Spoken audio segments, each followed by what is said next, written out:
Magandang araw mga kaplanadong buhay. Ito si Captain Chris Cervantes, dating basurero, dating scholar, dating seafarer. Ngayon ay financial planner, entrepreneur at founder ng Cardinal Boy Financials. At ngayong araw, gusto kong basagin ang isang paniniwala na matagal nang itinanim sa ating mga isipan. Medyo controversial ito, pero kailangan mong pakinggan ito. Dahil ang isang ideyang ito ay maaaring makasave sa iyo ng milyon-milyong piso sa buong buhay mo. Ang tunay na mayaman ay hindi ginugugol ang buhay nila sa pagmumukhang mayaman. Ginugugol nila ang buhay nila na siguraduhing mananatiling mayaman sila. At napakalaking pagkakaiba ng dalawang iyon. And let me ask you this question. Kapag dumaan ang brand new luxury SUV sa harap mo, ano ang una mong iniisip? Wow, ang yaman niya siguro. Pero paano kung sabihin ko, may mga taong mas mayaman pa sa kanya na naka-Toyota, naka-Honda, naka-Ford o minsan naka-Grab lang. Dahil ang yaman at ang itsura ay hindi kailanman naging pareho. At ngayon, dadaling kita sa loob ng invisible world nila, ang mundo ng mga taong hindi hinahabol ang status dahil abala sila sa pagbili ng financial freedom. Planadong buhay sa Cardinal Boy, laging may gabay, hindi ka mawawala.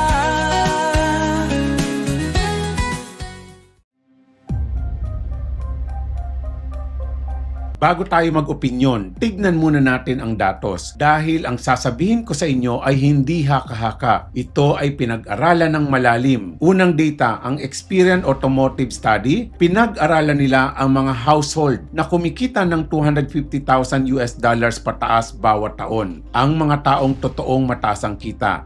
61% ng mga mayayamang household ay hindi nagmamaneho ng luxury brands. Ang minamaneho nila, Honda, Toyota, Ford. Pangalawang data, The Millionaire Next Door, ang pinakamalaking pag-aaral ng millionaire sa kasaysayan. Sina Thomas Stanley and William Danko ay nag-research ng libo-libong millionaire sa loob ng maraming taon. Ang natuklasan nila, 23.5% ng mga millionaires ay nagmamaneho ng current year model. Pero halos 37% ng mga millionaires ang binibili ay second-hand car. 11.3% ng mga millionaires ay umuupa lamang ng sasakyan. Habang ang karamihang tao, 30% ng kanilang network ay ginagastos sa kotse, habang ang mga millionaires 1% lamang. Hindi ito dahil kuripot sila, ito ay dahil alam nila kung ano ang tunay na trabaho ng pera. Ang magtrabaho para sa kanila, hindi ang magmukhang mayaman sa parking lot. At isa pang data na gugulat sa iyo. Ayon sa Ramsey Solution Research, halos 33% ng mga millionaires ay hindi kailanman kumita ng six-figure income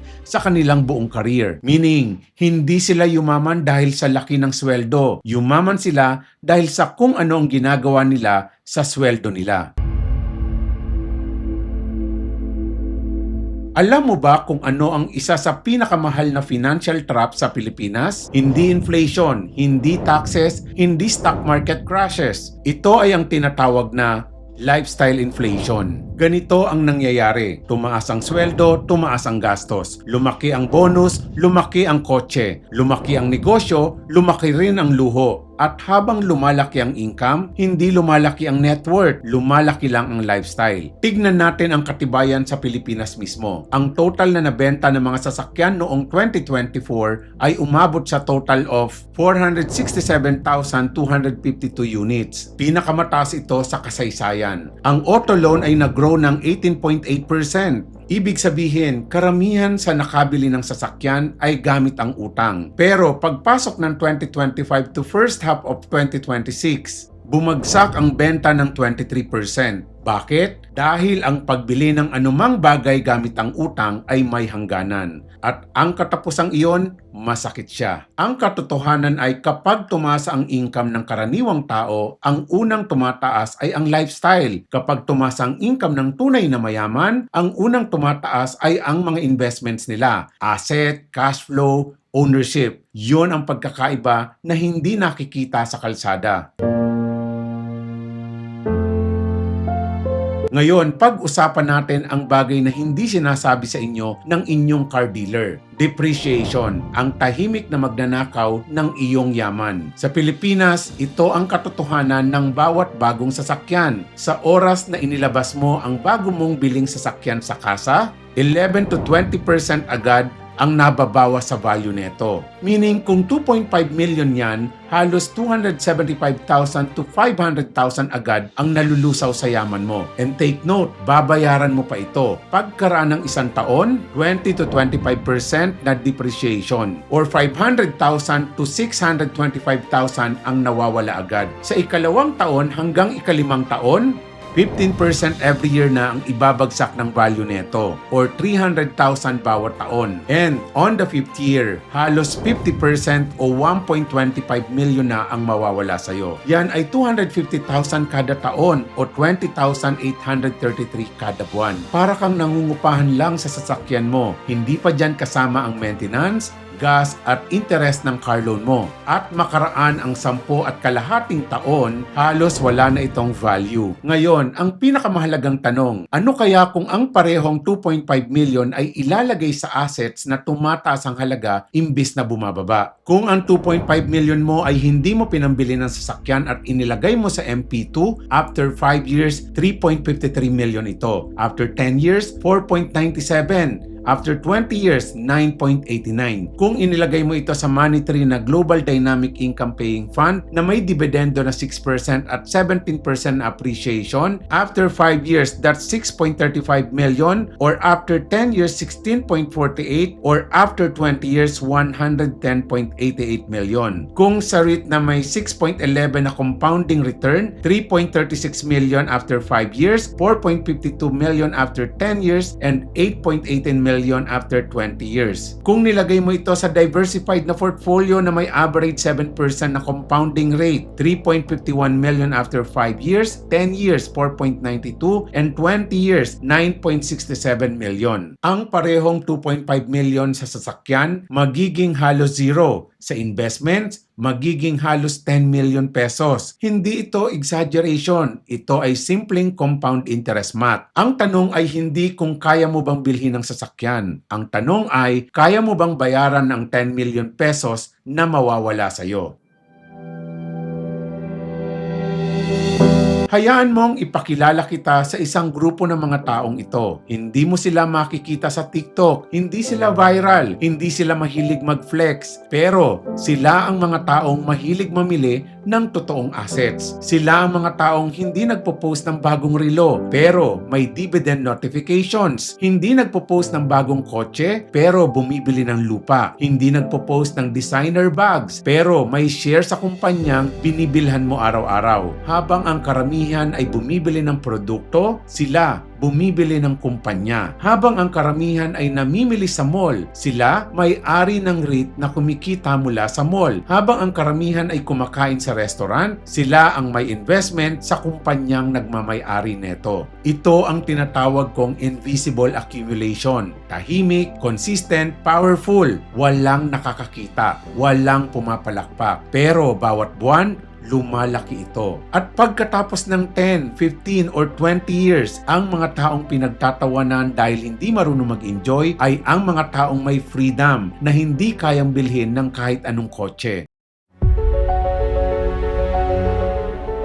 Kung may isang trend akong napapansin ngayong 2026, ito yung ang pinakamalaking gap ay hindi sa mayaman at mahirap. Ang pinakamalaking gap ay sa mga taong nabubuhay sa sweldo at sa mga taong nabubuhay sa assets. Kapag sweldo lang ang source ng income mo, bawat buwan nagsisimula ka ulit sa zero. Pero kapag assets ang nagtatrabaho para sa'yo, may pumapasok na pera kahit natutulog ka. Dividend income, rental income, business income, interest, cash flow. Ang sweldo ay temporary, ang assets ay scalable. Mawawalan ka ng trabaho, pero kung nakapagtayo ka ng productive assets, ang iyong financial engine ay tuloy-tuloy na tatakbo. Yun ang tunay na security, hindi ang logo sa harap ng sasakyan mo. May napansin akong pattern sa mga totoong mayayaman. Hindi sila impulsive, hindi sila emotional spenders, hindi rin sila madaling ma-FOMO. Kapag may bagong luxury car, hindi agad sila bumibili. Una nilang tanong, ano ang opportunity cost? Kung ilalagay ko ba ang 5 milyong piso sa sasakyan, ano ang mawawala sa akin? Kaya ba ng perang iyon na bumili ng rental property, dividend-paying investments, business expansions, lupa? Ang mayaman ay hindi lang tumitingin sa presyo. Tumitingin sila sa kung ano ang isinusurrender nila. Ganyan mag-isip ang mga investors. Ang mga karaniwang tao ay nagtatanong, ano ang susunod kong bibilhin? Ang tunay na mayayaman ay nagtatanong, ano ang susunod kong aariin? Ang unang tanong ay gumagastos. Ang pangalawang tanong ay nagpapayaman. Piliin mo kung aling tanong ang itatanong mo sa sarili mo mula ngayong taong ito. Alam nyo, nung seafarer pa ako, nangarap din ako ng luxury car. At walang masama doon. Pero habang tumatagal, mas marami akong nakikilalang totoong mayayaman. At napansin ko, hindi sila obsessed sa kotse. Obsessed sila sa ownership. Hindi nila tinatanong, what should I buy? Ang tanong nila, what should I own? Ang tanong na yon ang nagpabago ng buhay ko. Kaya noong tumigil ako sa pagbabarko, hindi ko hinabol ang pinakamahal na sasakyan. Ang hinabol ko ay ang maitayo ang mga negosyo ko at ang Cardinal Boy Financials. Hinabol ko ang negosyo, ang investments, ang mission. Dahil na-realize ko, ang assets ay nagbibigay ng options. Ang kotse ay nagbibigay ng impressions. At ang pinili ko, options.